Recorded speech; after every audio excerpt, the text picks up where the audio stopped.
Supernatural monsters are on the loose. Practitioners of the arcane arts are here to bring about the end of the world. Sinister paramilitary forces are using paranormal objects to gain an edge over their enemies. In short, things are messed up. And when the anomalous is out of line, we all know that there's only one group you'd ever think to call: the FBI's Unusual Incidents Unit. What? Were you expecting someone else? Sure, they don't have the resources of the SCP Foundation. They don't have the strategy of the Global Occult Coalition. They don't have the ruthlessness of the Chaos Insurgency, or the arcane knowledge advantages of the Serpent's Hand. But they've got to have something, right? Right? Okay, maybe you're not convinced, but you will be. You may not respect them yet, but you'll change your tune when you find out that the Unusual Incidents Unit has dealt with one of the most important anomalies out there, SCP-001, or as the true experts over at the UIU call it, CA3, short for Confirmed Anomaly 3. If the evidence and files put together by the UIU are to be believed, and who are we kidding, of course they are, then they may have the answer to one of the anomalous world's biggest questions. How was the SCP Foundation actually formed? But before we jump into the mysteries of CA3, let's talk a little bit more about the real heroes of today's story, the UIU. This secretive offshoot of the FBI, America's premier domestic intelligence agency, was personally commissioned by J. Edgar Hoover during the Cold War. Why? For the same reason that literally everything happened in the US during the Cold War, to get an edge over the Soviets. Hoover was an extraordinarily powerful man in US politics, his tenure as FBI director spanning the terms of 8 different presidents. If he wanted to start a unit of agents whose sole job was investigating the supernatural, nobody would dare stand in his way. Everyone always talks about the nuclear arms race going on back in the 1960s, but far fewer people talk about the supernatural arms race that was happening at the exact same time. World War II coincided neatly with the 7th Occult War, an important geopolitical event that played a huge role in shaping the Global Occult Coalition, and a number of high-ranking members of the Nazi Party were believed to be key figures in this secret magical war. When the Soviets sacked a number of German cities as part of their offensive campaigns in World War II, they were able to bring back scores of anomalous items that the Nazis had been using to consolidate dark power. This didn't bode well for the United States government during the Cold War. After all, the only thing scarier to them than communists were magical communists. The US needed to build up its own anomalous arsenal, and that's where the UIU came in. The FBI allocated some of its okayest personnel to the task. Most were either agents who had experienced a paranormal encounter out in the field, or who were being punished for some kind of heinous mistake they'd made carrying out their duties elsewhere. Despite not being the best of the best, these agents sure were eager to get their hands on some cans. That isn't an innuendo, by the way. The Foundation refers to anomalies it deals with as SCPs, or SCIPs. The GOC calls them parathreats, and the UIU calls them CANs, again short for Confirmed Anomalies. Well, when it's an anomalous event or location, anyway. Anomalous objects like cursed books or supernaturally powerful weapons are referred to as CARTs, or Confirmed Artifacts. And finally, anomalous people or sentient entities are referred to by the unfortunate name of Can Man. It may not sound as cool, but hey, it gets the job done just fine in the end. While the Unusual Incidents Unit may lack the knowledge, strength, resources, and even cred of its fellow groups of interest, that doesn't mean that it doesn't keep track of the others. In fact, the UIU has a pretty unique relationship with each of them. The GOC, for example, is nicknamed the Suits by the UIU. The official UIU orientation states that the Suits outrank them, and if they're asked to follow an order by a member of the Suits, they should just go ahead and do it. Same goes for members of the Fireworks, which is the UIU lingo for the Chaos Insurgency. Unlike the Foundation, which generally has the resources to go toe-to-toe with the Chaos Insurgency, the UIU are rightfully terrified of them. Official orders from the top are for UIU agents to do whatever they say, or they might find themselves getting shot in the head by a Chaos Insurgent, or worse. Next, the Cart Shoppers, also known as Marshall, Carter, and Dark, a sinister gentleman's club and auctioneer of anomalous items. Official protocol is to raid any deals being conducted by Marshall, Carter, and Dark.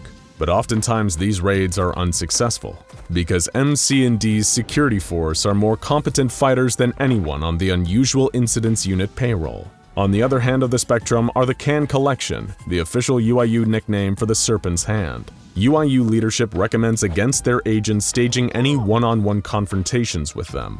Official memos also contain the phrase, "If they give you an order, consider following it. They can probably set you on fire with their mind." And finally, the most important relationship of all is the one they have with the SCP Foundation. Much like the rest of the groups of interest on their roster, the UIU is subordinate to the SCP Foundation, their agents happily taking orders from them at the drop of a hat. They call the Foundation the Skippers, but don't let that casual name fool you. The SCP Foundation is so far above them on the pecking order that they rarely even communicate in any official capacity.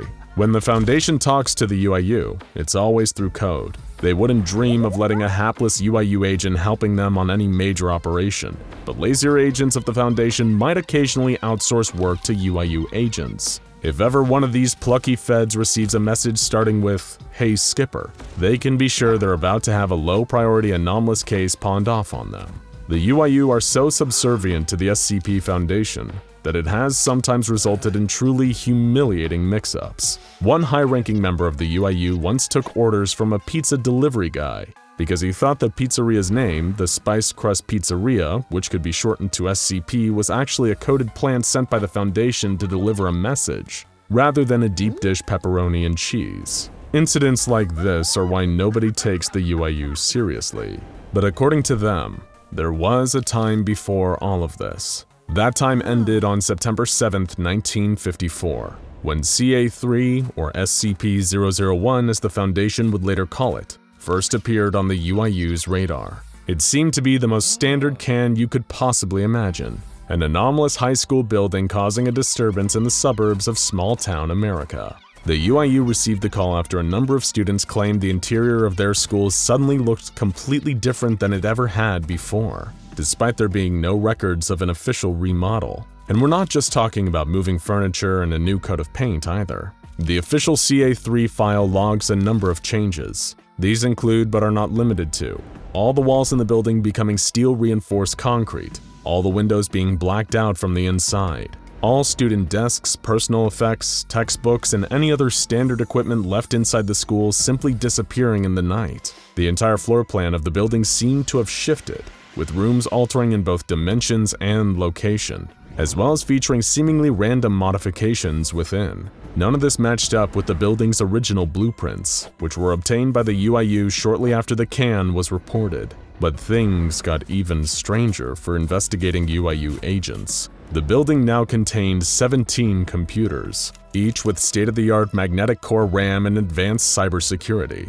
For a suburban high school in 1954, it goes without saying that this was extremely impressive. But weirdest of all was the fact that a large and seemingly impenetrable steel wall had appeared in the auditorium, blocking it off and leaving whatever was taking place on the other side a complete mystery. Naturally, the UIU did what little they could to investigate the matter. The first investigation group they sent inside, Team CA305, never came back out, and Team CA306, the team they sent in to locate and retrieve the first team, also disappeared within the anomaly. Classic UIU expertise at work. Almost a month after discovery and initial containment, a strange noise began emanating from the auditorium. Shortly after that, the building became filled with people, all walking around and working at different operations. Eerily, everyone there had a resemblance to members of Team CA306, the rescue team sent in to save the 12 members of CA305, all of whom were still unaccounted for. 3 months later, the strangeness escalated. More noises came from the auditorium, and the anomalous people inside the building had gathered around the steel wall within. There was a hole in the wall 6 feet in diameter, and every 3 minutes for several hours, the people in the room would appear to simply pull an anomalous object out of it. The items were then carried away and placed in one of the many rooms that used to be classrooms before being locked up. The people within the building then seemed to start guarding these strange items. Others started performing tests with what seemed like far more advanced technology and methods than what was possessed by the UIU during the 1950s. What was going on here? A few days later, several armed guards exited the building and began guarding the perimeter. When UIU personnel attempted to lead an assault on these guards, they were quickly overpowered, even when advancing with vastly superior numbers. Whether this was due to the skill of the guards or the incompetence of UIU agents is still very much an open question. Though strangely enough, intel bleeding out from the inside confirmed that the people within were treating their anomalous items with UIU containment and testing protocols, which is consistent with the knowledge that CA-305 would have had. It seemed almost as though 05, or copies of 05, were creating a new splinter organization from within. And soon enough, it wasn't just confined to the interior of the CA-3 building anymore. CA-6, a can man that the UIU had been tracking outside the school, was suddenly kidnapped and shoved into a black car by two assailants, who appeared identical to Agent Dixon, a man who had bbeen a member of Team CA-306. The black car then returned to the CA-3 facility, and was allowed to enter into the complex by the armed guards. CA-6 was then removed from the car by the Dixon clones, and placed into containment in one of the classrooms. It wasn't long after that the anomalous people within the CA-3 facility made direct contact with the UIU outside. They sent a message in Morse code on May 1st, 1965. The people sending this message identified themselves as the 05 Council, a name that seemed to be taken directly from the 05 recon team sent into the facility months ago.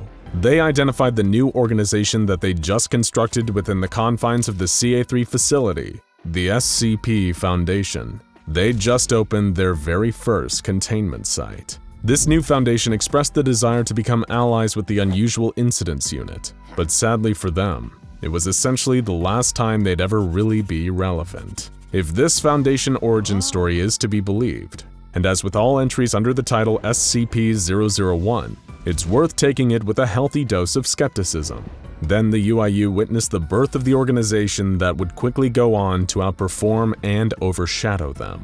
A big win for humanity in the quest to secure, contain, and protect ourselves from dangerous anomalies, but another L for the UIU. Now go check out SCP-001, which is the real 001, and SCP-001 When Day Breaks for more journeys into the endless mysteries of SCP-001.